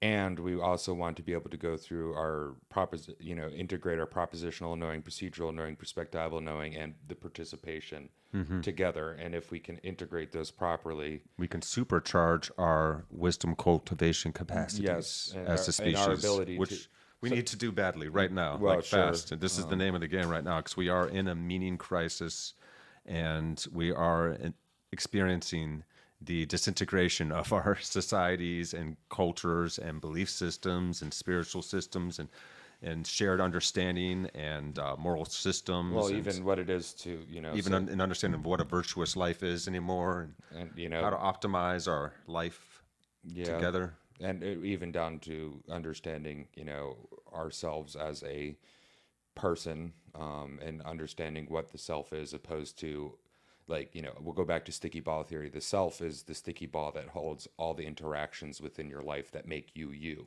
right? But ultimately, it's below all the things that stick to it. That's the self, and we've forgotten that because we're pure state. That's right, just a state of pure awareness that all of our ideas and conditioning and preferences and expectations and reservations are all attached to this. So we have this idea of ourself in our heads, but it's seen by an awareness. But then, just like your emotions, your ideas are seen, right? But then maximize this with the fun, the fact of social media, and now that we have entire generations that have known nothing but social media, which is an even further. Even further away relationship that's sticking to your sticky increasingly ball disconnected, of right? Self. There's a lot of young people, and you can see this, that lose themselves, and it's we're increasingly misidentified. We think that we are our egos and our ideas ourselves. We think that we are our opinions. Well, and naturally, and all of these things are so easily hurt. To a certain extent, we are for just common parlance, but we have the tendency as humans when we're young to, we follow cliques, I was more of the, not quite goth, but goth adjacent kind of thing. And, we go through that, but as we grow up, we develop a truer form of relationship, or sets of relationships. We stick to ourselves. When you have a child, if you're a male, you become a father. That is another relationship that identifies the self. That is one of the things. You're not just a father. You are also you in all of your good and bad, underneath of it all, and all the other relationships. But the dangerous point we're at right now is there's a stunting of that becoming the sage by internalizing the sage, if you will. What we're internalizing is poisonous. I agree. You Yeah, know, absolutely. and I'm not saying for everybody, and I'm not saying it to condemn or anything. It's just a fact of the matter. No, we've all gotten lost in it. I mean, Yeah. just look at our modern age. Well, that's Look at why I what got we're off worshiping that's nowadays. why I quit the Facebook and all the other stuff, man. Because it was, I was becoming We're something I worshiping didn't like. ourselves. We're Yeah, worshiping basically depravity and ourselves in the perversion state. and Those are the two things we worship. self-destruction and yeah. Yeah, Hate that's is a thing that we worship now. Othering is yeah, is a right. ritual that we're into now. Yeah, othering is a Othering ritual. everybody. Yeah. That's yeah. It's a poison. Yeah, it's like a dark ritual. So we're playing with a lot of dark juju, and it's all very divisive. It's inherently disintegrating. It's breaking us apart. I have hope though, because like even more and more, just random encounters with people. I'm seeing more people with the groggy eyes of waking up and actually waking up, not going. Beautifully. I'm seeing it a lot too. Just this past year, really, it's something shifted, and at some point during 2023, and I don't even mean this in any kind of new agey kind of way. Like we're following John Vervaeke's Awakening series here. We're not, looking for some kind of wild ancient alien hypothesis to explain why we're where we're at, or that humans the are Earth is crazy flat, enough, or it's this or this or that. No, we're already in the midst of a friggin' wondrous miracle without explanation. We're soaring through space. There's infinite eternal room around us that always has been somehow, yet did explode into time and space at some point. Somehow, we don't know. And, we call it God, we call it spirit, or we call it, bastard. just in some cases, if you're pure the shaking materialistic your fist at science. God kind. It's just chance, pure chance. And we just happen to be here now. Whatever it is, it's a wonder. And I think that's a big enough challenge for us to take on as it is. Just coming to awareness amidst this vast emptiness with this one fragile planet cradled in this skinny, thin shell of atmosphere by this one giant burning ball of plasma that we're just gravitationally tied to, traveling through space 1,000,000 miles a day and never in the same place twice. Yeah. That's already enough, and we're trying to find meaning here together. And Well, it's interesting that you brought up the new age, mumbo jumbo thing. It's like, well, we are now in the age of Aquarius, and we're awakening, astronomically speaking.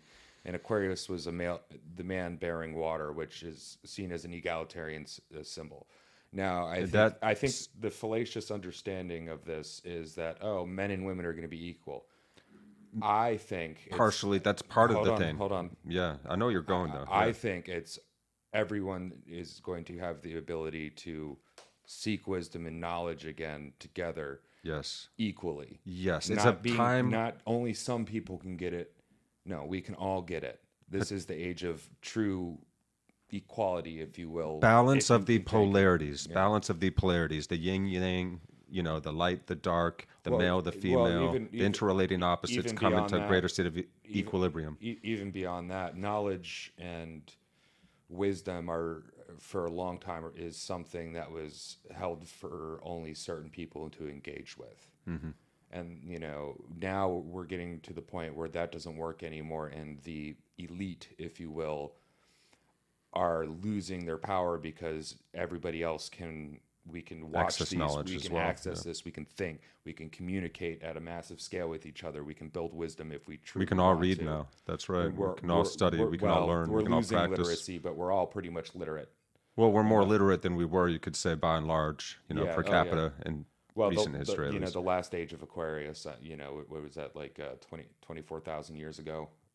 It's every 2,000 years is an age. That's an interesting thought, though, that we've been watching ourselves long enough to know that we go through cycles of learning and growth, and that there's always going to be some age of Kali Yuga and breakdown. And we made stories before there's another them. age of enlightenment. Yeah. We got the Pisces has its story, Taurus has its story, Aries has its story. That's Aquarius right. Yeah. has its story, and we are a stargazing species. Well, it's how we keep track of time, quite literally. Yeah, because that's the old Greek story that we're entering the age of Aquarius, but we're also talking about Kali Yuga, with the ancient yoga story of coming from one age into the next. So the Kali Yuga, this is the age of darkness and breakdown and hell and war and pestilence and, all that fun stuff. And where did the Greeks learn all their stuff? From the ancients that were as or more ancient to them than they To are them, yeah, to probably us. yogis, ancient Indian people. And then all the way back, back 200,000 years ago to, We don't even know what pre-existed. That's right. yeah, It's got to go back a long way. Our brains have been pretty much at this level for about the past 200,000 years. yeah, Homo sapiens sapien, which is not just intelligent but wise now. You yeah, know. yeah, So yeah, just, yeah, so. it's crazy. This is Age where of we're at. Aquarius. This is an exciting time to be alive. It's like we're at this apex pinnacle moment where we have this choice and we get to metamorph maybe into another level of being. Hey, I would just like a world and universe where everybody has the equal opportunity to fail. No I'd thumb like on the that. scale, and not equal opportunity to succeed because, well, if you don't do Well, you it, achieve that as best as you can, yeah, but you're at least going to have equal opportunity to fail. We're going to try and keep it fair. yeah, that also keeps, incompetence from rising too high to the top. Well, yeah, of course. Yeah, Yeah. I mean, well, there's going to be a point where you can't do certain jobs. well, and Depending by on incompetence, I mean how often have you heard the thing? Oh, somebody only got that job because they're somebody's brother, nepotism, right? or Yeah. nepotism, or favoritism, or ideology, or Mm-hmm. whatever. Returning to an equal state where it's equal opportunity to fail. It's like, nah, sorry, man. Like, I know you're my brother, but you're kind of a dipshit, and I don't want you driving that huge piece of Yeah. machinery. So you because I know basically you hire the best person at the job, Yes. regardless of their superficial characteristics. Yeah, and also that goes with personal relationships with people. Find the best people that work best with you. There's no point in destroying yourself trying to have relationships and understanding with people that do nothing but cause them harm and cause you harm through the relationship. It is some personalities don't get along with each other very well. Certain mindsets don't get. I'm not saying that you can't, be cool and hang out and whatever, but how much energy do you invest in your relationships? Hopefully a lot. But nowadays it's a lot easier just to have relationships that are just nothing. Dating apps, social media friends, where there's like, and I'm not saying social media friends are bad or anything like that, but you know what I mean. It's like, Well, a lot of our friendships have become superficial. That's right. And we are prizing the amount of acquaintances that we have on our social media how many apps. followers do you How have? many Or followers friends do you have? Or Everything is so egocentric nowadays, and everybody's obsessing over identity, how they appear. But say with like the followers thing and all Their that whole stuff, idea of their self is their if you identity. use them as a metric to be able to optimize your system and get what you need and want out of it, then it's okay. And that's where where is it? It's in the notes. What is the thing that helps prevent egoism? That would be Being able to perspectival. The perspectival, internalizing. internalizing the sage. Okay. Yes. So I have this many followers. I'm going to internalize that information, realize that, okay, from this perspective, my perspective is I'm trying to get my business going that requires followers, opposed to the perspective of, But how would I need to Socrates feel better about myself. feel about this? How much would he care about this? Or Jesus or Buddha, whoever you feel comfortable internalizing. And it's context sensitive too. Followers, you kind of need them if that's your business. But if it's not your business and something else is your business and you're just doing it to feel good, it might interfere with your business. So the context, you have to be sensitive to what context you're in and what you're going towards. So we're back to understanding now. We're back to that. Yeah. Which is context sensitive and wants to be context relative as well. Yeah. Relevant, I'm sorry. Yeah. Or relative and relevant. And we need to be able to we need to be able to generate systems to be able to find plausibility and integrate our our 4 different types of knowing. So we know, we have our different types of knowing, and then we're integrating how to figure out what is plausible within our framework Find of new knowing. domains, explore new areas of research, participate in it. Yeah. All the better. Yeah.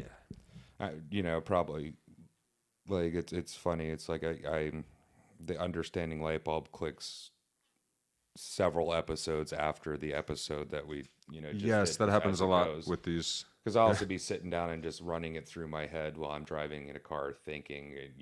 How you just chatter in your head. And you got This is really the ultimate way to understand how your brain ticks. You will really get to know yourself if you actually really commit to this series.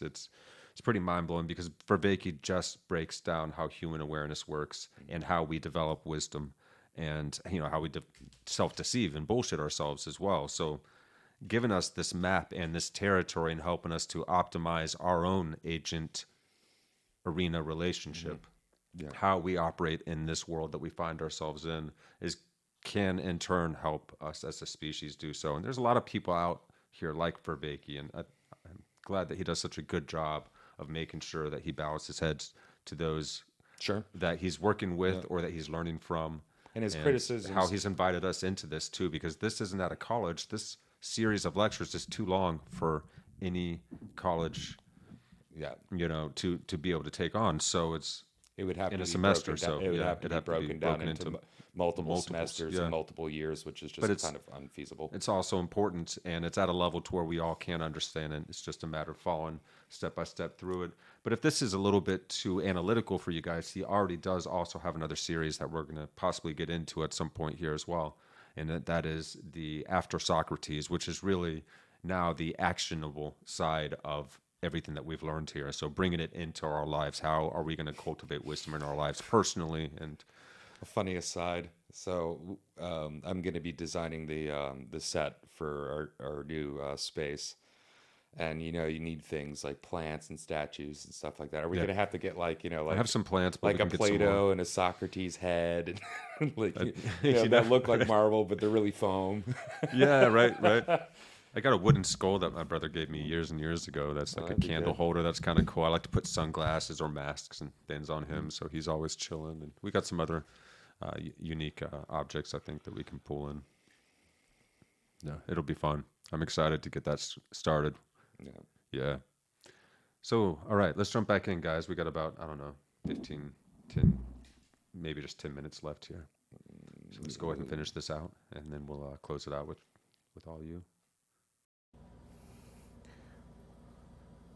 As I said, what also needs to be aligned is transformational experience, and that means an account of gnosis needs to also be integrated into the account of wisdom.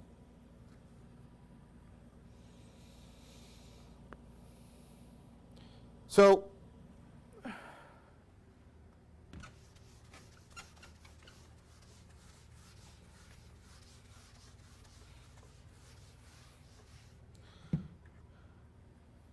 that notion of transformation, of knowing through transformation and becoming, so that knowing and becoming, knowing oneself and knowing the world and becoming a different agent in a different arena, bound together, right? We've talked about this.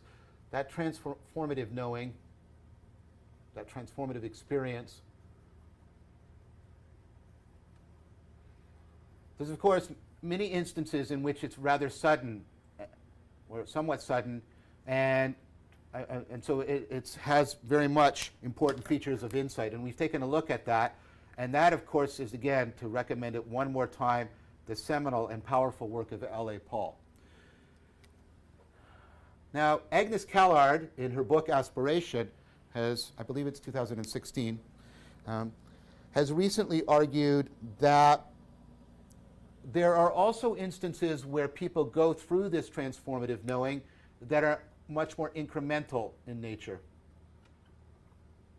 She doesn't deny this, but she argues that there are very many instances about this. So all of the stuff we talked about here hasn't been dispensed with.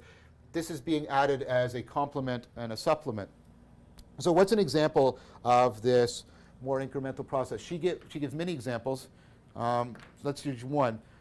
You join a music appreciation class.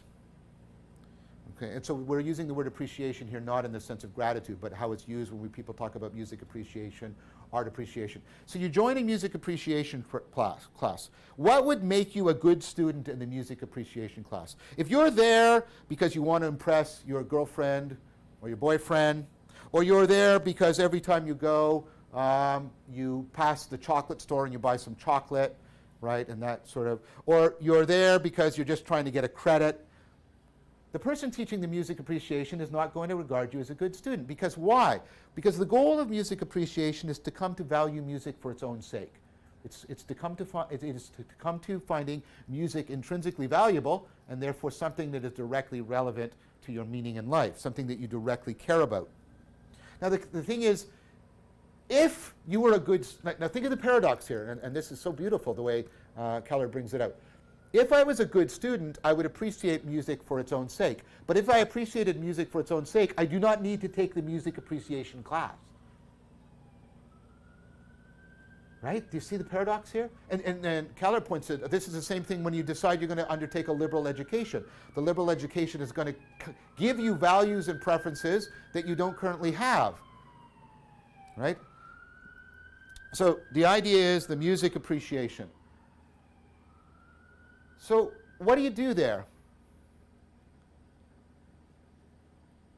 How do you break through that dilemma? Now, let's be very clear. Keller is in agreement with L.A. Paul that you can't get through this in an inferential fashion for all of the arguments we've already seen, right? She talks about it. She does make something clear that I don't think is as clear in Paul's work. She talks about the fact that this process of trying to acquire, right, an appreciation for something as intrinsically valuable, she calls this process aspiration, where you might call this process more inspiration, the sudden insight, right? Inspiration versus aspiration. So you're aspiring. And she points out something that I think is really clear, that this has to be something that can be seen as a rational process. Now, of course, there's ways in which we can screw this up.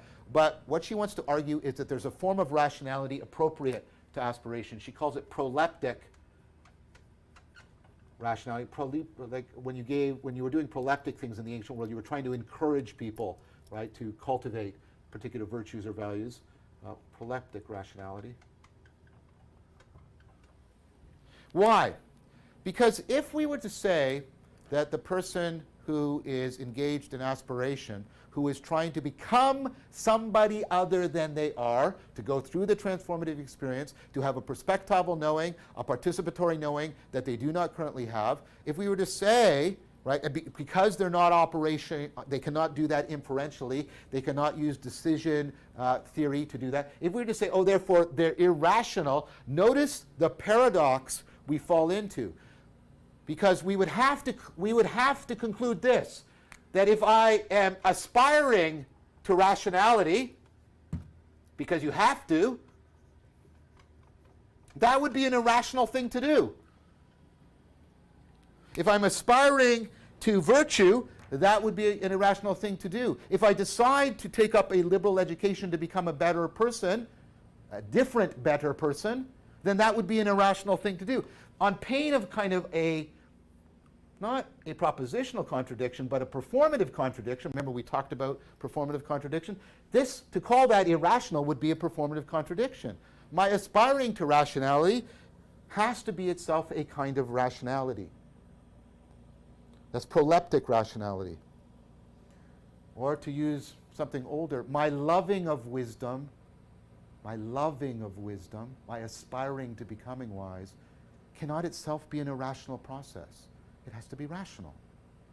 Not inferential rational, for sure. So, first of all, she does that excellent work of saying, look, we've got to broaden our notion of rationality to include aspiration. I would argue we have to broaden our notion of rationality to include inspiration as well. And that's a way in which I'm being radically sort of reconstructive of Romanticism. So now the issue becomes, what's going on here? Well, I'm going through a process of identity change, transformative experience, participatory knowing, right? And here's where Keller's work is a little bit lacking.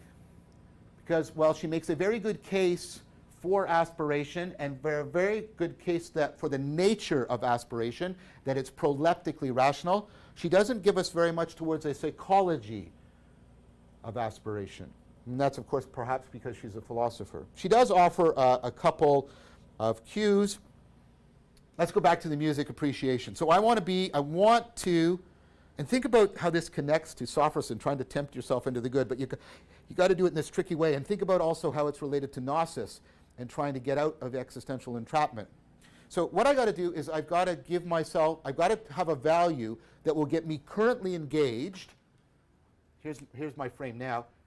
It will get me currently engaged with music, right? But I will be able to give up that value, right, when I actually value music for its own sake. So you see what's going on here. You need to, she calls it a placeholder, but it's actually, in our sense, it's a symbol. It's something that connects the future you and its way of life, or your way of life, to the current you. And it does it by having this double-faced, not duplicitous, because you're aware of this. That's what makes it a rational process. This double-faced thing. So, right, I may, right, go to the music class because I currently have the value of sort of making myself do things that I find difficult, right? Now that's not the same value as appreciating music, but I do that, right, with the understanding that, right, that is temporary. That is to try and get me into a liminal place where I can start to play with what it's like to value music for its own sake, to enter that world. You can see, right, the connections to gnosis here. You can see the connections to symbolic enactment here. Aspiration is deeply bound up, I would argue, with gnosis. And then something that Callard doesn't talk at all about, but we've already talked about, I think aspiration is deeply connected to wonder. Wonder gets you to question, almost like Socratic aporia, your world view, your sense of self.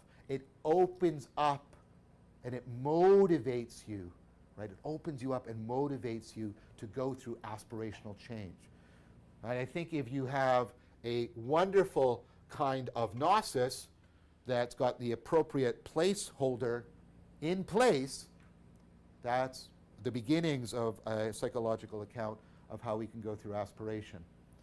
So I think we can bring what was needed for a theory of wisdom, because of course, philosophia, we aspire to wisdom. And we always aspire to wisdom, because to claim, and this is a deep point, that we've achieved wisdom is kind of a mistake. So we need an account of understanding, an account, right, of gnosis, and these are all related, and an account of aspiration. We need them to be further explicated, integrated, and then integrated with the account of wisdom that I've been arguing for already. Okay. I want to try and draw this all together now. So I'll point to what's going on, because I'm going to need more time. I'm going to need time from the next episode to try and draw this all together. What I want to do in the drawing together is I want to try and draw this all together into an account of what wisdom is. I'll say what this is now, so I don't just leave you completely hanging, but I want to come back and develop it. And then I want to try and connect this notion of wisdom back to enlightenment and back to responding, awakening from the meaning crisis. Here's the account of wisdom I'm going to leave you with, and then I'm going to come back and try and at least develop and defend a bit. Wisdom is an ecology of psychotechnologies, an ecology of styles that dynamically, and that means reciprocally, right, in a reciprocal fashion, constrain and optimize each other, such that there is an overall optimization, enhancement of relevance realization. Relevance realization within inference, within insight, and intuition, right, the connection to implicit processing, internalization, understanding, gnosis, transformation, and aspiration.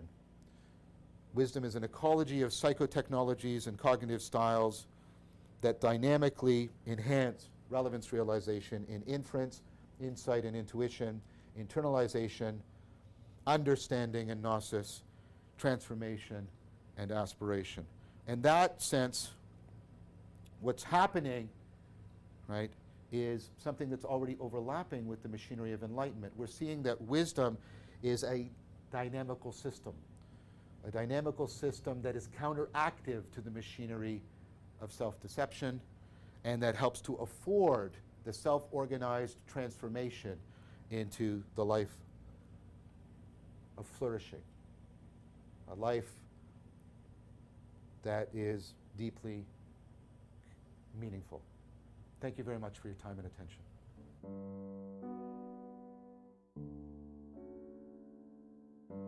Meow, meow, meow, meow, meow, meow, meow, meow, meow. Rough, rough, rough. Rough, rough, rough. Rough, rough, rough. Rough. So where we started was we need to integrate an account of gnosis into wisdom. Mm-hmm. We need to bring that transformational experience and gnosis into this account. So what is transformative knowing and experience? Mm-hmm. Well, we can have sudden, And that's like what that burst of insight, or we can have incremental, as Agnes Callard Thank you. demonstrates I here. didn't get that name. So an example he gave is a music appreciation class, and like what it is to be a good student. So if you're going there to impress somebody, or if going there you get your little sweets on the way, or you just need the credit, you'll be judged badly as a bad student. A good student would be somebody who already appreciates music for its own sake. But here's the paradox: if you already appreciate music for its own sake, and what's the point? What's the point, right? Okay, so then this is the process of aspiration. The goal is to find. If the goal is of taking the class is to find value in music for its own sake, we can't get this through inference, through the process of trying to acquire. We may at least sub in something aspirational. So she notes that aspiration has to be a rational process. There must be something rational going on here because it does work. Mm-hmm. But this is like this. I kept returning to this idea of this old monk, the story of this old monk that has been studying for 30, 40, 50 years. And he's like, one day he's like, teacher, I'm seeing kids that are decades younger than me now that are achieving enlightenment. Why haven't I not yet achieved enlightenment? And his teacher says, you need to burn all your books, man. You need to throw all that away, all these ideas now, because you are there. You just are stuck on the old placeholder icon, that you used to aspire towards this knowing. Now that you comprehend it and understand it, you must live it. You must participate in it. You must embody and integrate this into your life. So he's like, let go of the books. Stop studying. You're done. You're ready. But that's, if I'm inspiring to rationality, that has to be a kind of rationality. There is something rational going on, even though it seems paradoxically like it is very paradoxical, but it does work. Doing this works for us. So there is something called proleptic rationality is the word she uses. And so what we need to do here is broaden our definition of rationality to incorporate aspiration as well as the act of trying to encourage people to take certain values, or to gain that value, you have to, and also to go through those identity changes. Yes, to be able to embody it. Yeah, right. Yeah, because it's a virtue that we're looking at. So we need a value. I don't know what I wrote there, but to gain the appreciation of music. Well, okay, yeah, we need something that holds that place. Yeah. We need a value to gain the appreciation of music, and then be able to let it go once we gain it. Yeah. This gets us into a liminal place. Before you get there, real quick. Okay. So, Vervaeke's critique of her work in this is she does not give a psychological account of aspiration. Of course not, because she's not a psychologist. Right. So you need a symbol, a symbol to connect your future self with your present self in this liminal space that facilitates that holds that value to gain the appreciation of that thing for us. Yeah. So it gets us into that liminal place where we can play with it, play with the idea of what it's like until we achieve it actually, and then we can let that old placeholder go. And I think Vervaeke is saying that this symbol or this practice is that will get us in this liminal space, is we are using gnosis to get us through into appreciation and wonder specifically, which motivates you to go through aspirational changes. Yes. So that proleptic rationality opens us up and motivates us to go through that aspirational change, as you were saying there. And we can do this through the love of wisdom in philosophia, and the shared love of wisdom. We aspire to wisdom together. So we need an account of understanding gnosis and aspiration. Yes. I love how this kind of rationality is like an orientation to a willingness, a mode of being that is open to aspirational change. So in our drawing together an account of what wisdom is, we need to connect it back to enlightenment and how we awaken from the meaning crisis. And we can recognize now that wisdom is an ecology of psychotechnologies. So styles. I have it right here in his own words if you want me to read it out, because it's a Yeah. lot.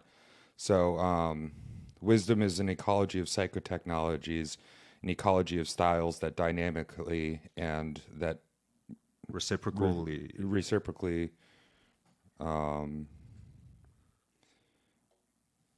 In a reciprocal fashion and constrain and optimize each other such that there is an overall optimization, enhancement of relevance realization within inference, within insight, and into intuition. It's like the connection to implicit processing, internalization, understanding, gnosis. Transformation and aspirational wisdom is an ecology of psychotechnologies, cognitive styles that dynamically enhance relevance realization in inference, insight, and intuition, internalization, understanding, and gnosis. Transformation and aspiration. So he restates it there Yeah. to try and further clarify it, but it's a dynamic, counteractive way for us to. Well, we need to use all the psychotexts that we have. A dynamic, counteractive way to orient us towards flourishing, away from self-deception, towards meaning in life. And dynamically in a way that it, is... That dynamically integrates all of our different kinds of knowing optimally in the world.